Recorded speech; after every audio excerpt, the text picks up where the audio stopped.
For 50 years, Bing Crosby and Bob Hope looked like best friends on screen. They made 7 road movies together and earned millions. But behind the cameras was a different story. When Hope washed at the Friars Club, every Hollywood star showed up except one. Crosby was asked why he didn't come. His answer was brutal and cold. That moment revealed the truth about their relationship.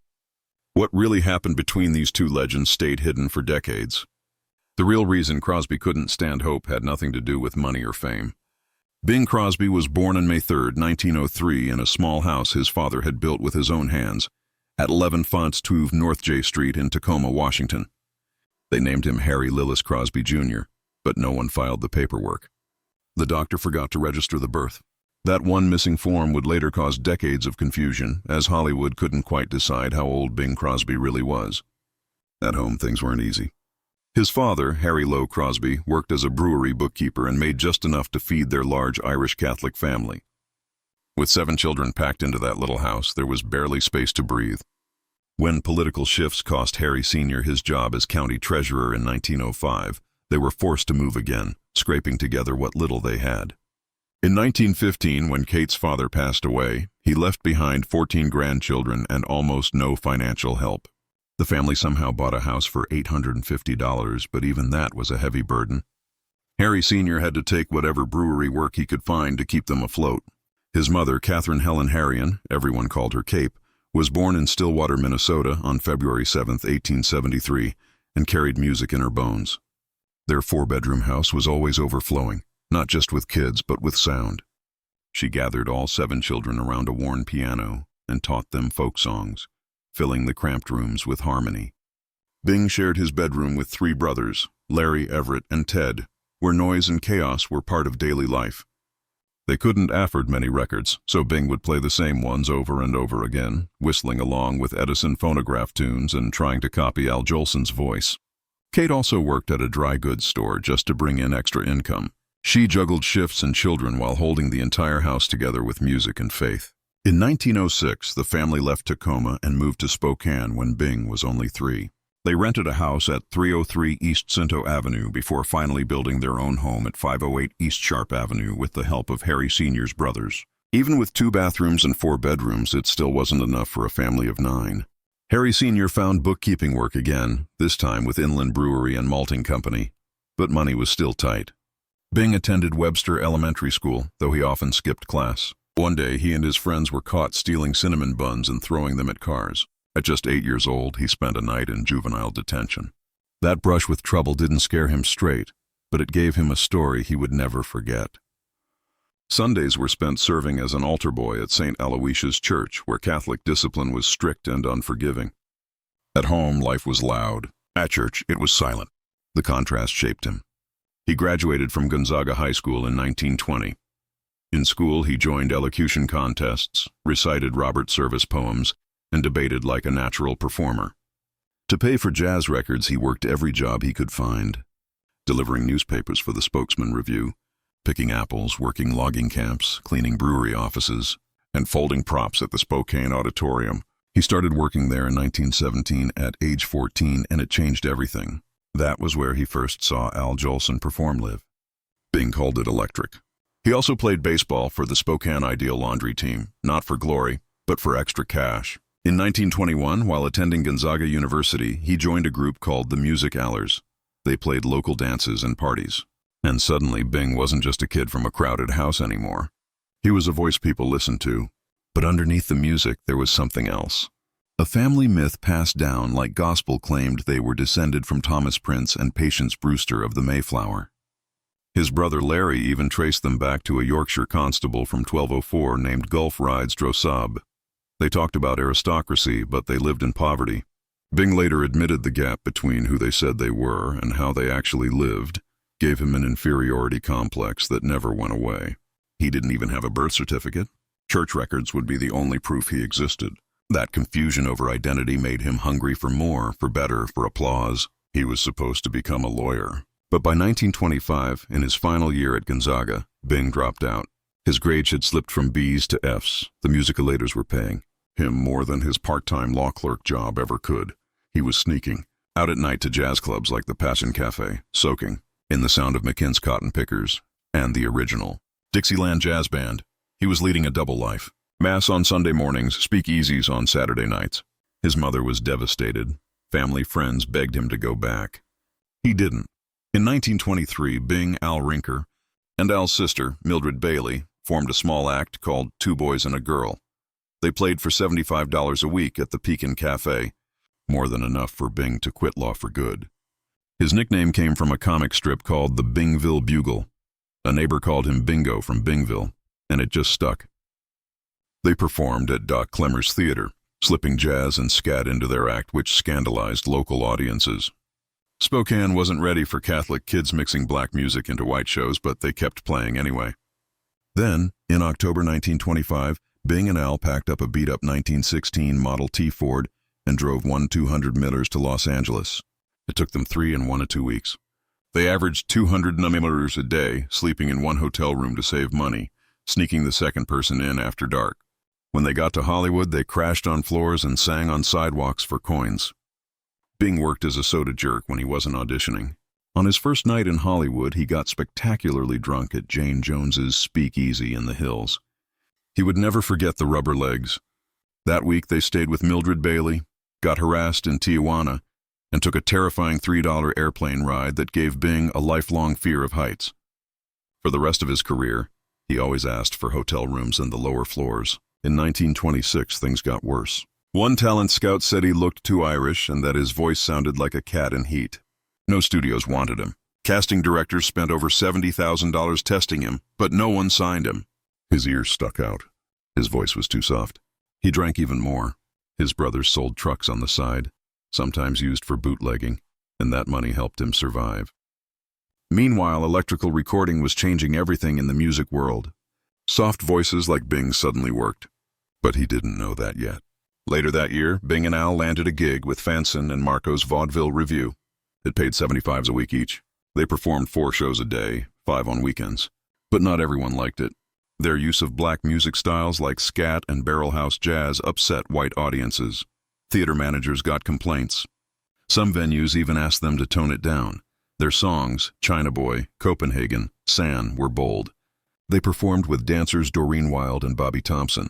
And that interracial collaboration stirred even more controversy, but it also got them noticed. In late October 1926, Paul Whiteitman's orchestra caught their act in Los Angeles. Whiteitman didn't fire them even when theater managers said to. Instead, he added pianist Harry Bars and turned the duo into a trio, the Rhythm Boys. Their 1927 hit Mississippi Mud changed everything. Recorded with cornet legend Bix Berbecca, it made Whiteman the king of jazz. Bing, Barris, and Rinker suddenly had a sound that everyone wanted. They recorded I've Got a Girl and toured with white men across the country. In January 1927, they performed at the Paramount Theater in New York. Bing was now earning $200 a week and singing for millions on radio. Songs like From Monday On and What Price lyrics became bestsellers, but fame didn't erase the darkness. Bing drank too much. During the filming of King of Jazz, after an argument, he drove a woman home and crashed into another car. Both were thrown over the windshield. She was bloody and unconscious. He was arrested and locked up in Lincoln Heights jail. Whiteitman pulled strings to get him out. The next day, Bing showed up at the studio in handcuffs. Because of that arrest, he lost his solo number in King of Jazz. Song of the Dawn went to someone else. He still appeared in group songs like Happy Feet, but it wasn't the same. The movie cost nearly $2 million, but only made back $900,000. It was released just after the 1929 stock market crash and flopped hard. Whiteitman had to fire 10 band members and cut salaries by 15%. But Bing kept going. He remembered Whiteitman's 1924 concert at Iolon Hall, where George Gershwin debuted Rap City in Blue. It was meant to prove that jazz could be serious music. That concert gave Whiteitman the crown, but it made Bing feel like an outsider. Gershwin's genius overwhelmed him. He wasn't part of that world yet, but he knew he would be. And by 1930, he would leave the Rhythm Boys behind to become something bigger. He would become Bing Crosby. On September 2, 1931, Bing Crosby signed a CBS contract that paid him $1,500 a week to sing for 15 minutes every night except Sunday. Just days before he had paid $7,500 to break out of his smaller $250s a week deal with the Ambassador Hotel, he showed up to the studio with a sore throat and laryngitis. Missed the first show, and within hours people started whispering, "Davies, He was paid $2,000 a week above his regular salary. Because Davies worked so slowly, the shoot ran long. By the end, he'd earned $75,000 on that film alone. Time called him probably the world's best-paid male singer. He spent his days on golf courses and his nights at parties, soaking in the attention, the alcohol, the money.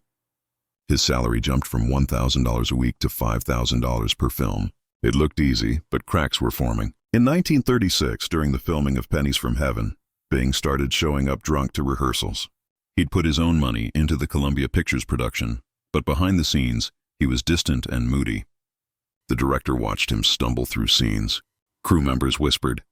The public never saw any of it because the title song became a hit, holding the #1 spot for 10 straight weeks. But the drinking never stopped. Years later, he would warn his son Gary to stay away from alcohol, saying bluntly, "It killed your mother." By 1942, he was starring alongside Fred Astaire in Holiday Inn, a film that pulled in £3.75 million and introduced the world to white Christmas.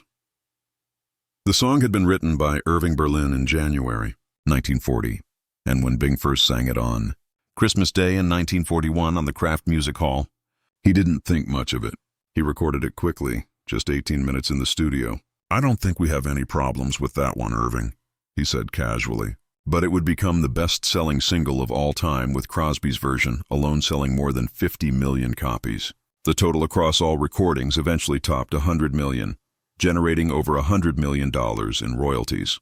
Berlin kept the writing credit and the checks, but Crosby took the fame. The song made him untouchable, but radio was still his kingdom. NBC forced him to perform twice every night, once for the East Coast and again for the West because they didn't allow pre-recorded broadcasts. In 1945, burned out, Bing walked away from Kraft Music Hall, triggering a 7-month legal fight that cost him $500,000. Then came Jack Mullen, a former Army major who had smuggled Nazi Germany's Magnatune tape machines back to the U.S. These devices could record sound perfectly on magnetic tape. Mullen demonstrated the machine for Bing, and he was stunned. He invested $50,000 worth $1.1 million today in Ampex, a company no one had heard of. On October 1, 1947, Crosby's show aired as the first radio broadcast using magnetic tape. That single broadcast not only saved Bing's career, but quietly launched Silicon Valley. Ampex would go on to create hard drives, videotape, and the backbone of modern data storage. Still, not everything he touched turned peaceful. His rivalry with Rudy Vallee had been simmering since the 1930s. Vallee had once ruled the airwaves, the original Cooner. Warner Brothers even made a cartoon called Crosby, Columbo, and Vallee mocking the 3 biggest radio heartthrobs. Bing's voice was cooler, more casual, and more intimate, and he slowly started winning. By 1940, Crosby had left Vallee behind, recording 38 #1 hits that decade. His voice shaped a generation. Even Louis Armstrong began adjusting his style for the microphone, following the path Bing had carved. He wasn't doing it alone. Bob Hope had been part of the journey from the beginning. They met in 1932 at the Capitol Theater and clicked instantly. Their banter felt improvised and sharp. The cool singer and the cowardly wisecracker. By 1938, Hope was a guest on Bing's radio show. It worked so well they turned it into the road movie series, blending jokes, music, and rivalry. But even in those early days, there was distance. Hope hated that Bing made more money. Crosby preferred the company of Phil Harris. When Hope was roasted at the Friars Club and Crosby didn't show up, Hope took it personally. They worked together for 50 years, but they were never close. Behind the music and movies was an empire. In 1936, when the top tax rate hit 91%, Crosby set up Bing Crosby Limited, a shell company that let him funnel high earnings through a lower corporate tax rate.